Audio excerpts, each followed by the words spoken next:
Salam Bapak Ibu, Saudara dan Saudari, umat Tuhan yang terkasih. Hari ini kita semua memasuki hari Minggu Paskah yang ke-6. Bacaan-bacaan suci yang kita renungkan hari ini mengajak kita semua untuk merenungkan lebih dalam kesejatian kita sebagai para pengikut Kristus yang hidup di dalam semangat cinta kasih. Maka bacaan Injil Yohanes bab 15 ayat 9 sampai dengan 17 menjadi inspirasi permenungan kita pada kesempatan ini.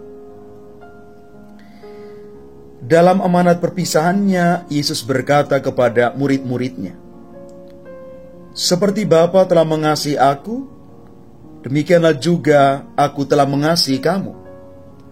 Tinggallah di dalam kasih-Ku itu. Jika kamu menuruti perintah-Ku, kamu akan tinggal di dalam kasih-Ku, seperti aku menuruti perintah Bapa-Ku dan tinggal di dalam kasih-Nya. Semuanya itu aku katakan kepadamu, supaya sukacita-Ku ada di dalam kamu, dan sukacitamu menjadi penuh. Inilah perintah-Ku, yaitu supaya kamu saling mengasihi, seperti aku telah mengasihi kamu. Tidak ada kasih yang lebih besar daripada kasih seorang yang memberikan nyawanya bagi sahabat-sahabatnya. Kamu adalah sahabatku jika kamu melakukan apa yang aku perintahkan kepadamu. Aku tidak lagi menyebut kamu hamba, sebab hamba tidak tahu apa yang dilakukan oleh tuannya.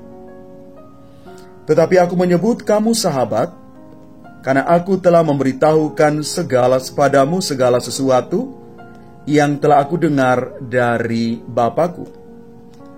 Bukan kamu yang memilih aku, tetapi akulah yang memilih kamu. Aku telah menetapkan kamu supaya kamu pergi dan menghasilkan buah, dan buahmu itu tetap.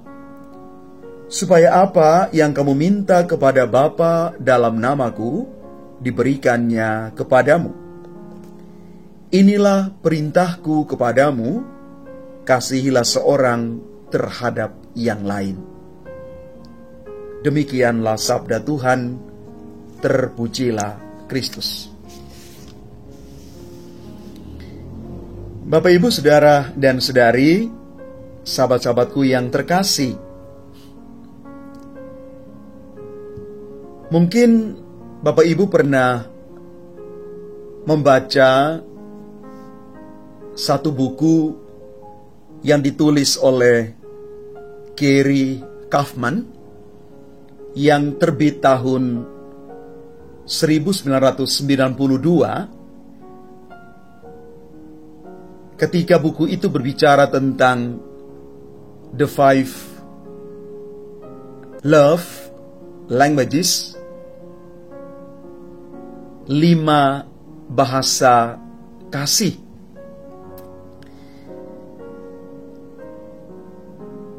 Satu buku yang pada waktu itu dibaca oleh banyak orang dan akhir-akhir ini kembali viral. Media sosial memuat tentang hal ini, tentang 5 bahasa kasih, 5 bahasa cinta. Yang pertama, kita tahu sentuhan fisik, physical touch. Yang kedua, soal kata-kata penguatan atau word of affirmation. Ada juga waktu kebersamaan, quality time, hadiah, gift, dan pelayanan, act of service. Kelima hal yang digambarkan di dalam buku karya Gary Kaufman ini kelihatan cukup sederhana, tetapi sering digunakan untuk mengukur rasa sayang atau kasih kepada seseorang. Dan juga kita bisa menggunakan kelima bahasa kasih ini untuk juga bisa mengukur diri kita. Saya termasuk pada tingkat yang mana?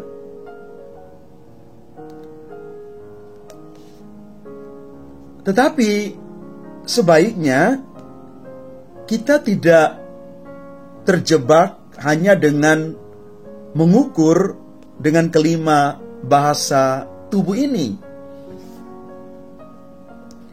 Karena ketika kita bicara soal semangat kasih, sebagai orang Katolik, kita harus merasa beruntung karena Injil hari ini yang tadi dibacakan memberikan kepada kita sebuah inspirasi penting mengenai kasih yang sesungguhnya. Kasih itu harus punya karakter tulus, peduli, dan siap berkorban. Bahkan mengorbankan diri seutuhnya. Dan dalam masa Paskah ini, kita mendengarkan kembali pesan Yesus kepada para murid. Yesus berkata, "Kasihilah seorang akan yang lain." Yohanes bab 15 ayat 17. Artinya, sudah sangat jelas, kita harus mempunyai bahasa kasih. Yesus sendiri menyuruh kita untuk tinggal dalam kasih. Maka sebenarnya hidup kita manusia itu tidak boleh lepas dari semangat kasih itu. Namun yang menjadi refleksi kita adalah bagaimana mengungkapkan bahasa kasih yang cocok sesuai dengan perintah Yesus ini. Bapak, Ibu, Saudara, dan Saudari yang terkasih, sebagai para pengikut Kristus di dalam semangat kekatolikan kita, 5 dasar bahasa kasih adalah sebagai sumber kasih itu sendiri.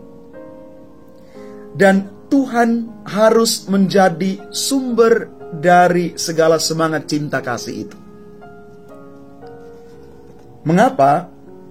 Karena Tuhan sendiri sudah lebih dahulu mengasihi kita dengan kasih yang tanpa syarat. Ini kasih yang paling agung. Jikalau kamu menuruti perintahku, kamu akan tinggal di dalam kasihku, seperti aku menuruti perintah Bapakku dan tinggal di dalam kasihnya. Yohanes bab 15 ayat 17. Dan Tuhan telah memberikan bahasa kasih yang tertinggi, yang paripurna. Yesus sendiri mengatakan bahwa kamu adalah sahabatku. Tertulis dengan jelas di dalam ayat 14. Bahkan Yesus memberikan diri seutuhnya di kayu salib. Ini lambang kasih yang paling sempurna. Ini lambang kasih yang paling asli. Yesus peduli kepada keselamatan kita manusia, bahkan Dia tulus melayani kita. Inilah teladan tertinggi. tidak ada kasih yang lebih besar daripada kasih seorang yang memberikan nyawanya untuk sahabat-sahabatnya. Bapak, Ibu, Saudara, dan Saudari yang terkasih, Injil hari ini memberikan kembali kesegaran bagaimana kita hidup di dalam semangat cinta kasih. Yesus menyebut kita sahabat. Yesus ingin menunjukkan bahwa cinta, terlebih cinta di dalam Tuhan dan sesama itu, harus penuh dengan ketulusan. Ada kepedulian yang muncul dari dalam. Seorang sahabat akan selalu peduli dengan sahabatnya, bahkan memberikan apa yang dibutuhkan oleh sahabatnya itu. Seorang sahabat tidak mungkin mengkhianati sahabatnya. Seorang sahabat yang sejati akan berada bersama sahabatnya di dalam keadaan apapun juga. Bapak, Ibu, mari kita menilai dan mengukur persahabatan kita dengan siapa saja yang kita anggap sebagai sahabat. Apakah sahabat kita tetap ada bersama kita dalam segala hal? Karena di dalam kenyataan ada sahabat yang hanya ada bersama dengan sahabatnya ketika situasi baik-baik saja. Tetapi ketika ada masalah, ada persoalan, ada situasi yang tidak mengenakan, sahabat karib, sekarib apapun juga, kadang-kadang meninggalkan sahabatnya. Bapak, Ibu, ini kenyataan yang terjadi di sekitar kita. Mungkin Bapak, Ibu pernah mengalami.